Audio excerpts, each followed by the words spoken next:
Hey, what's up, everybody? It's Charlie from Raging Entertainment. I am going to go ahead and do a spoiler review for Spider-Man No Way Home. So, I'm sure maybe a good portion of you have possibly seen it already, and if none of you have and do not want to know anything about the movie, then I suggest you go watch something else, because this is going to be my actual review for the movie itself. So there are spoilers. I'm going to let that be known right now, and that's on you if you want to hear about it, and if you don't want to hear about it, click away. But, so, to start off right away, like I said yesterday in my spoiler-free, I enjoyed the hell out of this movie, and I mean, it's like one of the best Marvel films. Like, out of all of them so far, this is a top. This is a top. And this is more of like the MCU type of style stuff. So, it starts off where Far From Home, ended, basically, where he's revealed this and that and whatnot, and he has to save MJ from the crowd before it got too rambunctious and stuff, and so that's why you see him, like, swinging through the subway and whatnot and stuff like that, and, as everything evolves from it, you find out that Happy, apparently, and his Aunt May, Peter's Aunt May, I know that kind of sounded wrong, but Happy and May, apparently, were an actual couple, because they never really confirmed it during Far From Home. They let it be known that they were, like, dating, but, apparently they broke up, kind of thing. But Happy is always there for Peter and is there for May regardless, for security purposes, because he feels an attachment and he also feels like he has a responsibility to them. And, of course, you have the helicopters and all of that stuff, like following Peter to his place, after he's home, and his Aunt May catches him and MJ in the bedroom with his pants down, and he's like, no, that's not what it looks like, this and that. And, it's funny. And, of course, when MJ, Ned, and Peter are on the roof, they're talking about, school, MIT, they get rejected, and it's because of the controversy that's going on. And that's why he goes to Doctor Strange, to kind of get people to not really know who Spider-Man is, so to speak, and try to help them get into MIT to where it's not a conflict anymore. But when he found out that the person who does the admissions for the school, that's why you see that lady on the bridge. She was from the MIT school, so that's where that comes in. And all of a sudden, his spider sense, starts going off when he's talking to the lady on the bridge.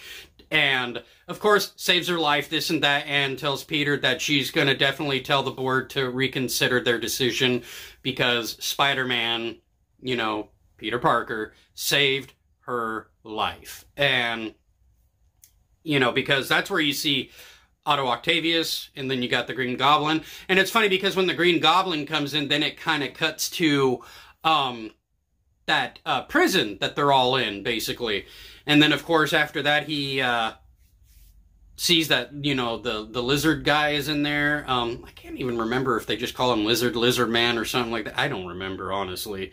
And then, of course, you got Electro that gets caught. And the whole point is that Doctor Strange says that it is their fate that they die in the hands of Spider-Man, that it is their fate. Like, regardless, they have to go back, as into where Tom Holland's character is like, no, I don't want them to die, because it's not my character to kill. I don't like to kill people. It's not in my nature. And it's like, if they do die, it's not me by my hands. So, basically. And he wants to find cures for all of them. And that's basically the story behind, the villains. And they're trying to find a cure, or at least Peter's trying to find a cure for all of them. For Electro, for, Otto Octavius, Green Goblin, Sandman, Lizard. And, and that's where the whole point of the movie comes from, is just trying to send them back, but cured, without being an evil villain anymore. Like send the Green Goblin back to where he can be a father again to Harry, basically, and not have that Green Goblin effect in his head anymore. Electro can go back to being a sweet, caring person that he once was before he became Electro. And same with Sandman, like hearing his, abilities so he can be, a father to his daughter and stuff like that. And Lizard, that one I'm not really too sure on. I just know that a lot of them at first were okay with it, but then Green Goblin, because Otto Octavius was the one who got it first to be cured. Because that thing that was in the back of him from from Spider-Man 2, where he says that he gets to control it right here, and then of course, the thing breaks, and then it has its own AI thing and takes over him, basically.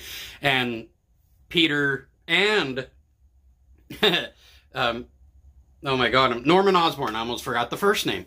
But yeah, Norman Osborn, when he's trying to be good guy, is really manipulating the situation. They were able to make Otto Octavius normal again, but to be able to be in control with the arms without the voices in the head, basically. And, there comes a moment when Electro, Green Goblin kind of convinces them to, not give up your powers. Why do that? Why, all this? And when that's happening, Green Goblin, of course, is now being destructive in Happy's apartment, where they were staying. And Otto, of course, gets blown out of the building. And you will get emotional at certain points because during this battle with Green Goblin, like kind of basically whipping Peter's ass, like, combat style, basically.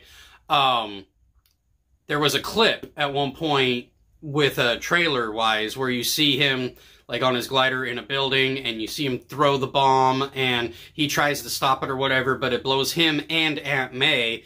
And you almost think Aunt May's okay at first because she gets up, she walks to him and stuff, and come to find out she was actually bleeding from the back. And that's where it kind of gets emotional because she does end up dying. And that kind of sucks because, I like Marissa Tomei. She's a great actress. I love her as Aunt May. And it's funny because it kind of goes hand to hand with Tobey Maguire's Spider-Man because he had an issue with Aunt May before because he wanted to go after the ones that Peter loved, basically. And that was his whole mission. And that he basically kind of, what's the word I'm looking for? Accomplished. Accomplished a deed. And to make Tom Holland's Spider-Man to be more killer rather than, say, an honest vigilante, so to speak. And, and that's where things kind of go weird for a moment, because at one point in the movie, and this is way before all that stuff happens with Doctor Strange, when him and Peter are fighting, Peter somehow was able to trick Doctor Strange and trap him for a while because of mathematics, because, Peter's one of those, like, whiz kids. And while he's trapped, ended up getting his, one of the ring things that he had on his hand. So Ned had it, and when Ned was trying to find Peter Parker, he would do that thing and put it up, and then all of a sudden, portal opens. You think it's going to be Tom Holland, because that's what they're trying to, who they're trying to find. They're Peter Parker. But come to find out, Andrew Garfield comes in. So yes, to confirm, Andrew and Tobey are in the movie. They are in the movie. They have actually a really good screen time.